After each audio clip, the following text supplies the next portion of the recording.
Today is a big day for me because I'm at home, surrounded by walls full of memories. Jack is here too, looking so proud and happy. He's exploring the rooms with excitement, and I can't help but feel his energy rubbing off on me. We're in the main part of my family's house, the place where my dad's dreams came true. My dad worked really hard to make this place amazing, and now it's worth a whopping $100 million. It's like his legacy, something he left behind for me when he passed away.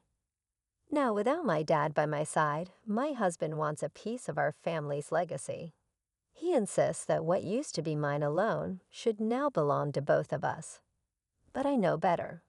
I have proof, papers with my name, Sarah, as the rightful owner. At 42, I work in the digital world, thanks to my job at an online bank. This career wasn't just a win. It was shaped by the values my parents taught me about money management. They showed me how important it is to be responsible with finances, lessons I still carry with me today. Growing up with money, my parents taught me to respect it and not take it for granted. Despite our wealth, they made sure I didn't grow up spoiled. My allowance was just like everyone else's, and we didn't eat fancy meals all the time. I went to a regular public school, not some elite private one. But somehow, rumors about us being super rich spread anyway. People thought my life was all about luxury and fun because of our big house and money. Sarah, with your huge house and all your money, life must be easy, right? You must have all the cool gadgets and games. Can we come over and play? People often ask me these questions, thinking I had everything. But the truth was, my life wasn't as extravagant as they thought. I didn't have the newest toys or gaming consoles, but people still assumed I did. Sometimes it felt like everyone just wanted to be my friend because of my family's money. Sarah, you're rich, right? Can you lend me some money?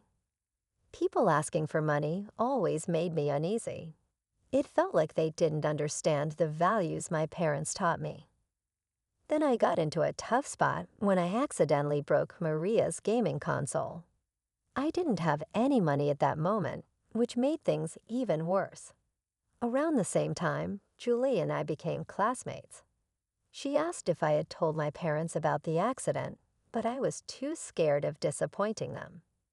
I can't tell them. They might get mad. That's why I'm asking you, Sarah, she confessed. Saying no felt awful, especially since I didn't want things to be awkward at school. But my parents were clear about not lending money, so I had to apologize to Julie and explain that I couldn't help. After I couldn't help Julie, she ended up crying, and soon rumors started flying around. People accused me of not helping a friend in need, even though my family was well off. I tried to explain that I didn't have any money to spare, but it didn't seem to matter. Then Maria said something that really hurt. She suggested that I cared more about money than friendship. Things got worse when Maria and Julie started spreading lies, saying I owed them money and refused to pay for the broken console. The school found out the truth eventually and scolded Maria and Julie. But instead of stopping, the rumors got worse and even reached my parents. My dad decided to deal with it and organized a meeting with their families. Even though they said sorry, I decided to stay away from Maria and Julie after that. I still had to deal with their looks and whispers, but at least there were no more direct confrontations. During dinner that night, my dad shared advice that stuck with me for years. It's important to stand by your decisions, especially when it comes to money, Sarah. It's okay to say no, he said with a smile. You don't have to tell anyone about your finances. If someone keeps asking, just say you'll have to check with your parents, even if you know you can't lend money. This lesson about handling money matters gracefully and firmly became really important to me as I grew up. I became more careful about who I let into my life, focusing on friendships based on character, not money. After university, I made sure to keep my work and personal life separate, avoiding any financial complications. This whole experience taught me the importance of setting boundaries in both friendships and finances, and it shaped who I am today. When I was 35, I met Jack through a friend. Despite him being a bit younger, his genuine personality quickly won me over. We started casually dating, and before long, it turned into something serious. 2 years later, we had a beautiful wedding, which made my parents really happy. After we'd been married for about a month, my dad suggested that Jack come over to our house. I trusted Jack, but I was worried that he might accidentally reveal some private family stuff because he loves to talk. Still, after a month of marriage, I felt ready to let him in on everything about my family. So I invited him to visit my parents' house. Jack was amazed when he saw my family's house. His surprise was obvious, showing that he hadn't realized how well off my family was. Even though the visit went well, Jack couldn't stop asking about our money on the way home. I didn't know much about our finances myself, so his questions made me feel uneasy. A few months after we got married, my mom called to tell me that my dad was in the hospital. It was a shock, especially since I didn't know he was having health problems. Thinking back to our last visit, I remembered how he didn't seem well, and now I felt really worried and guilty. When I went to the hospital with my mom that Saturday, my dad tried to stay cheerful, but we could tell he was feeling down. He apologized for what he saw as a burden to us, showing his gentle nature. Then the doctors told us he had advanced pancreatic cancer, and it had spread too much for surgery. It was like a punch to the gut. We couldn't believe someone as health conscious as my dad could get so sick. After the diagnosis, my dad stayed strong. He just wanted us to be happy, which made us all tear up. I wanted to spend every moment with him, but hospital rules meant only close family could visit. He wished for our friends to be around to make happy memories at home, which reminded us of the life he wanted for us. So I promised to keep our home full of joy, even after he was gone. Keeping that promise became really important to me. I decided to renovate our family home, something to focus on during such a tough time. Jack, always caring, worried about how much I was doing for my dad, not realizing the other things I was dealing with, like our family's estate issues that I hadn't told him about. When Jack asked about my dad's health, I finally opened up to him about everything we were going through. It was a relief to have his support while juggling work, hospital visits, and all the emotions. However, things got tense when Jack started asking about my dad's money and the family estate. He even suggested getting legal advice, just in case something happened to my mom too. It brought up painful memories for me. My dad had a lawyer he trusted, but Jack's insistence on being cautious with money started causing problems between us. A few months later, my dad passed away after bravely battling his illness. Then the discussions about inheritance started within the family. I ended up getting a big house worth $5.5 million, but Jack's growing interest in the inheritance, despite my efforts to keep him out of it, made things even harder. He was excited about moving into the mansion and kept asking about financial matters, which caught me off guard. I later found out he had been talking to my cousin at the funeral, who mentioned how the house would be a waste if it stayed empty.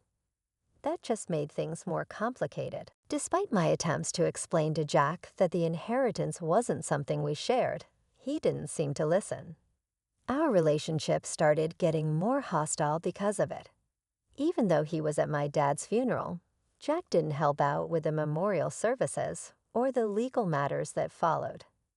As things started to settle down and life went on, Jack dropped a bombshell.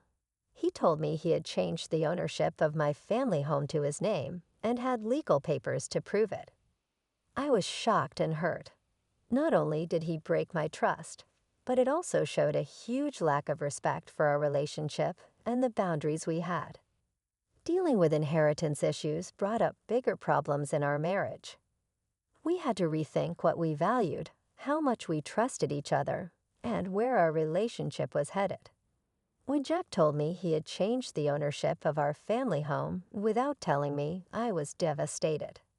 He said he was tired of our marriage and suggested we live together as roommates in the house, with him not giving me much financial support. He even threatened divorce if I didn't agree, which was overwhelming on top of everything else. I begged him to think about what he was doing and why he had made such a big decision without talking to me. He said he had spoken to a lawyer about changing the ownership without my permission. Things got so bad that divorce seemed like the only way out. I was heartbroken and lost, feeling like I had to distance myself from a home and life I had shared with Jack. I couldn't understand why he would do something like this. It felt like money had changed him for the worse. The next day, Jack demanded the house keys, saying the house was his now. This just made things worse. He tried to get into the house, but security stopped him. I showed them the real ownership papers, proving the house was mine because of my dad. Seeing the proof, Jack was shocked. He had trusted a man named Jerry to help him with the legal process, and Jerry had lied to him. Jack had even given Jerry $360,000 to change the ownership, but it turned out to be a scam. Jack was devastated. He kept trying to call Jerry, but Jerry wouldn't answer. Angry at being tricked, he then turned his frustration on me, saying I spent too much money on things he thought were unnecessary. He even questioned if I understood how inheritance laws worked. Even though Jack tried to fix things and suggested we give our marriage another chance, the trust between us was too broken.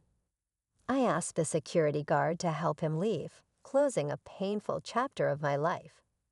In the months that followed, I had time to reflect on everything that had happened. It made me realize how important trust and honesty are in a relationship. Jack's lies and betrayal taught me to be careful not to let money cloud my judgment. During my dad's first memorial service at our family temple, Jack showed up unexpectedly. Since our divorce, things hadn't been going well for him. He had no job, financial problems, and it seemed like the people he trusted had let him down. He looked really sad and lost, standing there in contrast to the solemn occasion.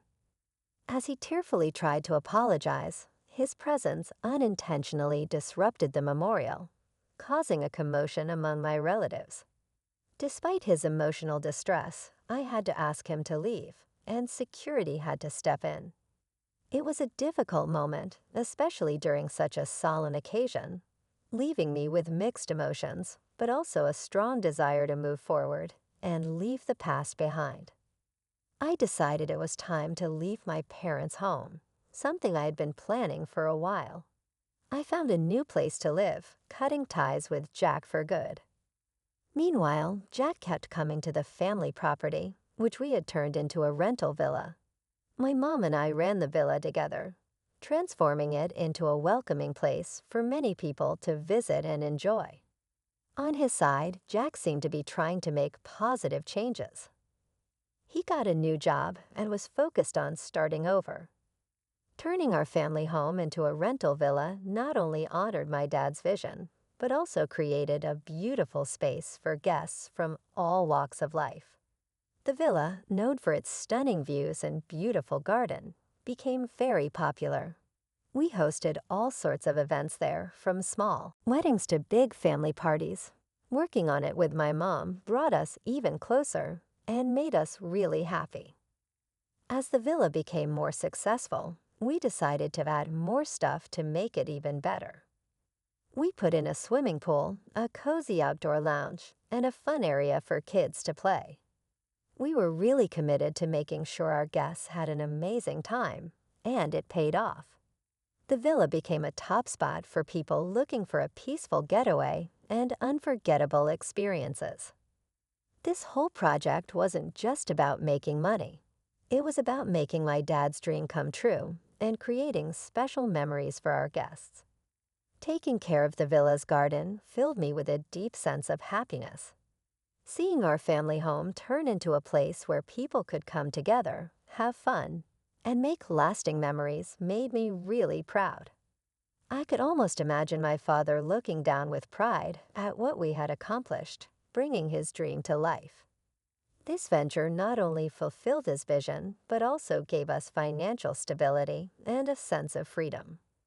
Along the way, I learned important lessons about trust, money, and the strength needed to forge my own path, separate from the challenges of the past. In this journey of self-discovery, I realized that facing difficulties can actually make you stronger and more determined. I heard news about Jack from friends, and it seemed like he was turning his life around, finding a meaningful job and learning from his mistakes. Seeing his progress gave me a sense of peace, knowing that both of us were moving forward and growing. My father's dream became a driving force for growth, not just for me and my mom, but for everyone who visited the rental villa. It became a place of joy and celebration, a sanctuary where people could create lasting memories. The success of the villa is a testament to my father's vision, reminding us of the values of resilience and hard work. Through this venture, we've created more than just a place to stay. It's a source of happiness, a place for making memories, and proof that dreaming big and putting in the effort can lead to incredible things.